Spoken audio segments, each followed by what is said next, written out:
Welcome back to LIFG, and I've been pretty lazy about getting this video out considering it's been years, but I've been getting a lot of requests for it recently, so let's do a quick video on the colored cards from the Peasant Cube. So we'll start with Blue-White or Azorius here. We have New Prov Guildmage. Everyone knows what he does, it's right there on the card. Blue-White, target creature gains flying until end of turn. Or 3 colorless blue-white, and you detain target non-land permanent an opponent controls. Now, I should preface this by saying I think the cube could do well with an update from some new cards that recently came out, but for now, this is the list. Next, we have Wall of Denial. It's just overall a really good card. It's 3 mana for a 0/8 flyer. With Shroud. It's just there for defense. That's what it's there for. Next we have Azorius Charm. I feel like it was one of the better charms from that set, especially if you're playing a control matchup. You get to choose to give your creatures lifelink until end of turn, or draw a card. Or on defense, you can put an attacking creature or a blocking creature on top of their owner's library, so that's pretty solid, I'd say.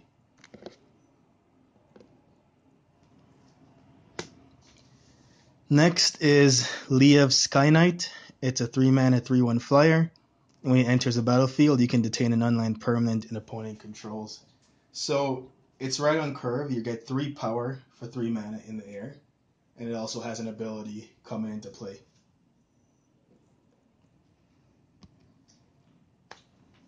Next we have Skymark Rock.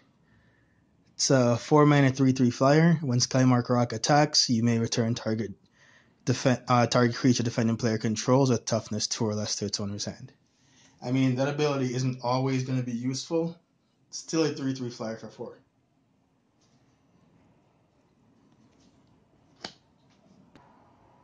Next up we have Sky Spirit. It's 3 mana for a 2/2 flyer with first strike. And if you've kind of seen a pattern here, there's a lot of flyers in the 6 Azorius cards. But if you're going blue-white in the limited format, which this is, you kind of want to go that route where it's kind of a aggro control with flying or control with a few flyers. So it fits the theme. I think they're really solid cards. Okay, moving on to green-white. I almost said Combre because I've been playing so much Eternal recently. Anyways, we start off with Centaur Healer. It's 3 mana for a 3/3, and when it enters the battlefield, you gain 3 life. It's just a really solid card. This is one that I played in Limited when it just came out, and it did really well for me there, so why not?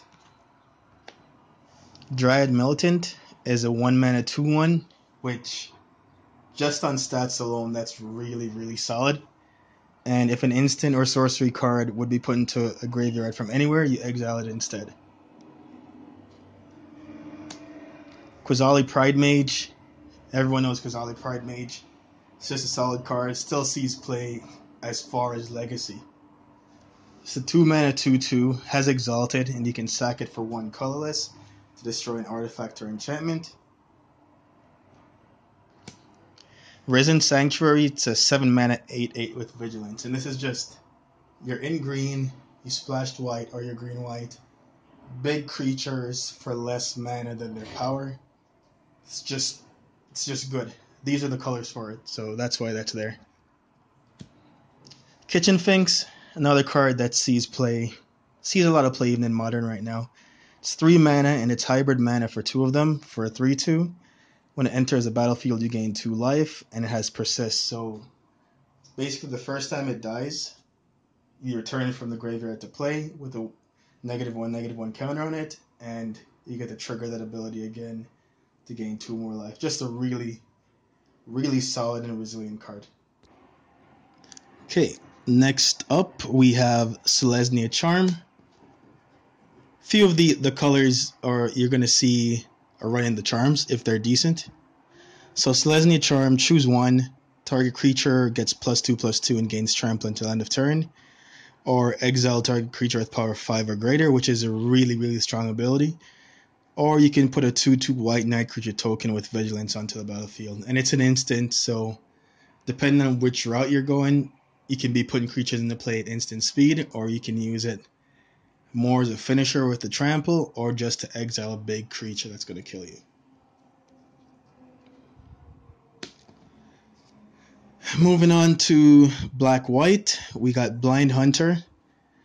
It's 2 colorless, black-white for a 2/2 flyer. Now, whenever you're starting to get into black, the cost to power toughness ratio for flyers diminishes a lot, but they usually have pretty decent abilities. So this one has flying, haunt. I won't get too much into haunt. Most people know what it does if they have a cube, and it's right there on the card. Anyways, whenever Blind Hunter comes into play, or the creature it haunts is put into a graveyard, target player loses 2 life and you gain 2 life. So it's 4 mana for a 2/2 flyer, but it immediately drains once you cast it, once it's in play, with the potential to drain again. Next up, we have Kingpin's Pet. It's a 3 mana for a 2/2 flyer, and it has Extort. That's it. I think it's pretty decent. But like I said, there's probably going to be some updates to this in the future. Next we have Pillory of the Sleepless. It's 3 mana for an aura. Enchanted creature can't attack or block, so it's a pacifism type effect. Except for this one, it has, at the beginning of your upkeep, you lose a life. So you pacify their creature, and every time it's the upkeep, they lose a life as well. So a little plus on there for an extra mana. And here we have the Orzhov Guildmage, 2 hybrid mana, black-white, for a 2/2, and for a white and 2 colorless, target player loses 1 life. Target player gains 1 life, and for a black and 2 colorless, each player loses a life. So you can drain everyone, including yourself, or you can just have someone gain a life.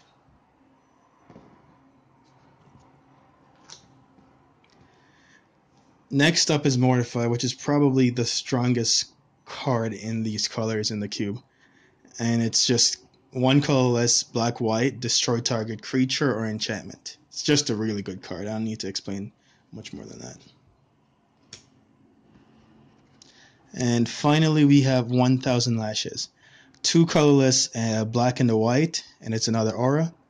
Enchanted creature can't attack or block, and its activated abilities can't be cast, so a bit stronger than pacifism right off the bat, which it should be since it costs a lot more.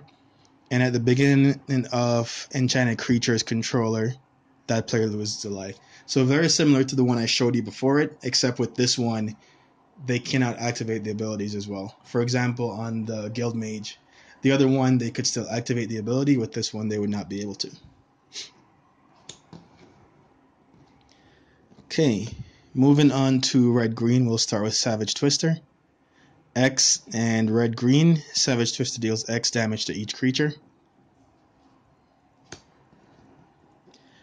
Voracious Cobra, kind of hard to see the name there because of the foiling.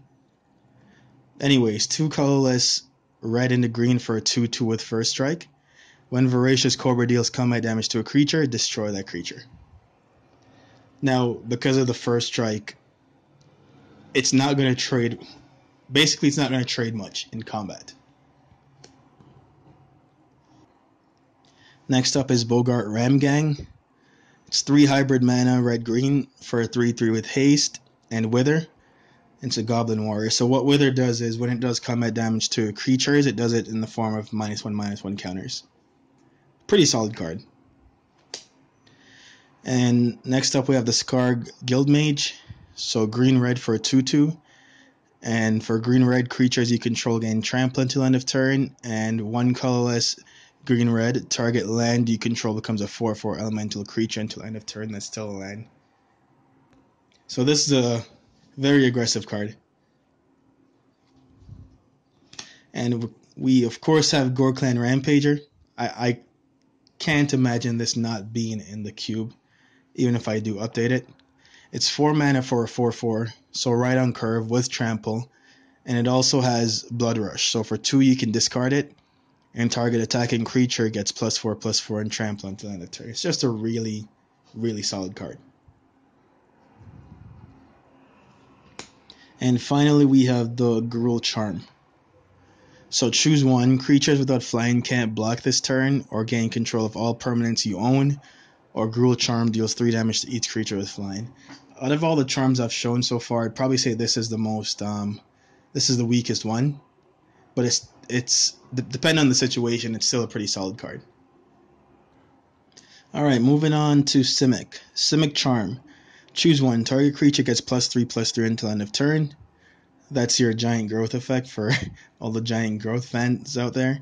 Or permanents you control gain hexproof until end of turn, which is a really strong ability in my opinion. And the last one is to return target creature to its owner's hand. So you have the option of unsummon, giant growth, and I don't even know what card would give all your permanents hexproof until end of turn besides this one. But it's just, this is a strong charm, and this is probably going to stay in. Next we have Nimbus Swimmer, X green-blue for a flyer, and then Nimbus Swimmer enters the battlefield with X 1/1 counters on it. So pretty straightforward. You can have a decent flyer on turn 4 or 5, or you can have a really big flyer on turn 8. Winged Coddle, or Codal, however you want to pronounce it. It's 3 mana for a 1/1 flyer with flash and death touch. So in a lot of situations, this is going to be a gotcha card. Someone's going to attack you with a giant monster like that 8/8 with Vigilance. You're going to flash this in, you're going to block, and you're going to laugh at your opponent. Assault Zeppelid. It's a 4 mana 3/3 flyer with trample. It's just another card doing what green does, doing what blue does. Coiling Oracle, which is one of my favorite Magic cards. Green-blue for a 1/1. When Coiling Oracle comes into play, reveal the top card of your library. If it's a land card, put it into play. Otherwise, put it into your hand. So it's just really good value. It's a cantrip in a way, but it has a potential to be better than a cantrip. Urban Evolution. For 5 mana, you get to draw 3 cards, and you may play an additional land this turn. So I think this is a pretty solid card. It's not if you're just looking to draw cards, for 5 mana you can get something at instant speed, but being able to play an additional land is pretty good. Okay, let's move on to red-blue. Start with Frostburn Weird, and it's double hybrid mana, red-blue for a 1/4, and you can pay either 1 red or blue, and he gets +1/-1 until end of turn. So he can be really good on defense, he can be really good on offense.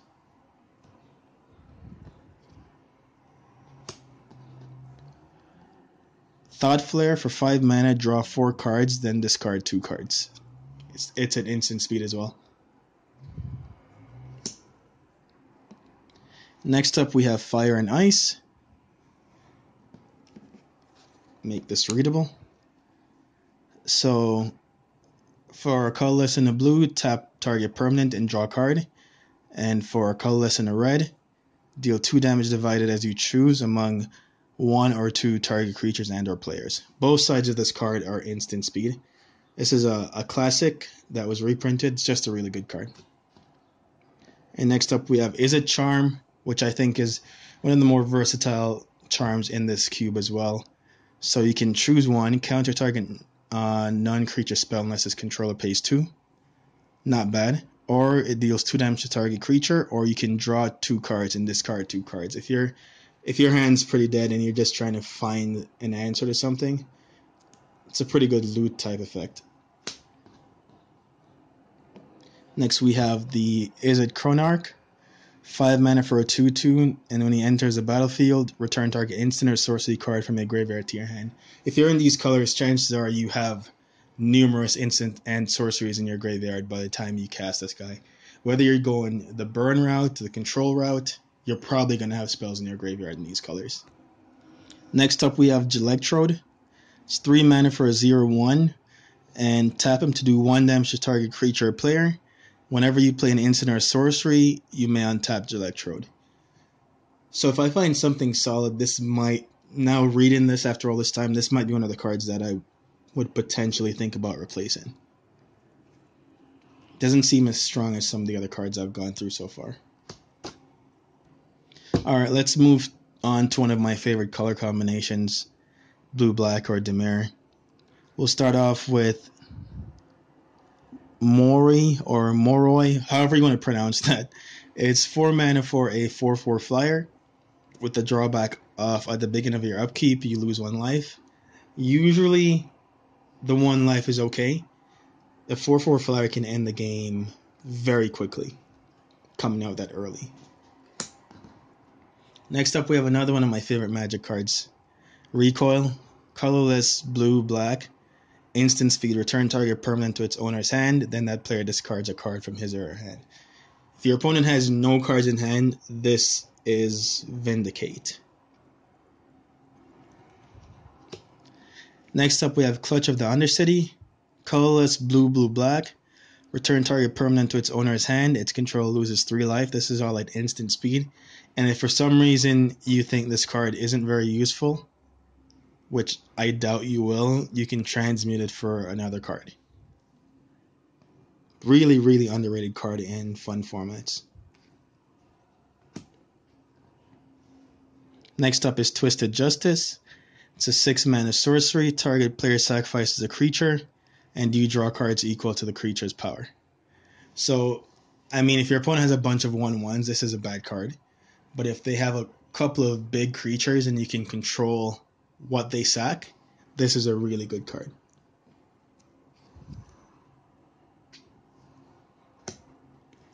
Baleful Strix. This is a card that sees a lot of play, even in Legacy. It's 2 mana for a 1/1 flyer with Death Touch, and when it comes into play, it cantrips, so you get to draw a card. Just a solid card. Good blocker.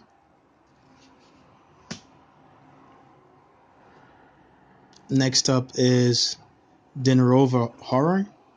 It's a 6 mana 4/4. When it enters the battlefield, return target permanent to its owner's hand. Then the player discards a card. So basically, it's recoil on a creature. Solid card. Alright, moving on to Boros. Video is actually 17 minutes. Wow, this is longer than I thought it was going to be. Anyways, Boros Guildmage. 2/2, and for a colorless and a red, target creature gains haste until end of turn, and for a colorless and a white, target creature gains first strike until end of turn. I mean, self-explanatory. In these colors, these are the abilities that you expect to see. Next up is Lightning Helix. 3 mana to a creature or player, and you gain 3 life. So it's Lightning Bolt and Healing Salve on 1 card. We have Sunhome Guildmage. So for a colorless, red and white, creatures you control get +1/+1 till end of turn. And 2 colorless, red-white, you put a 1 on red and white soldier creature token with haste onto the battlefield. So a bit more expensive than the Boros Guildmage, but this card, if this card is left unchecked by itself, it can single-handedly create an army and pump them to kill your opponent. If they can't deal with this card, it can win the game by itself, essentially. Sunhome Enforcer, it's 4 mana for a 2/4. When Sunhome Enforcer deals combat damage, you gain that much life. And for a red and a colorless, he gets +1/+0, so he has pseudo fire breathing. Not a bad card at all. The fact that you can gain life is pretty good. Next, we just have a big body. 6 mana for a 5/5, Vigilance and Haste. Just a good card. Bull Ceradon. Next up, of course, we have Boros Charm. It's a really strong charm. Choose one. It does 4 damage to your opponent, well, target player, or permanents you control are indestructible this turn, which is a really strong ability, or target creature gains double strike until end of turn.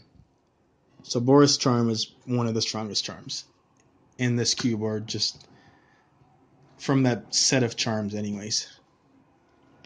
Next up, we are going to Rakdos.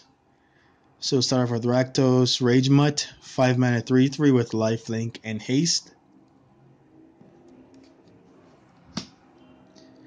Then we have Rakdos, Shred Freak, 2 hybrid mana, 2/1 with haste.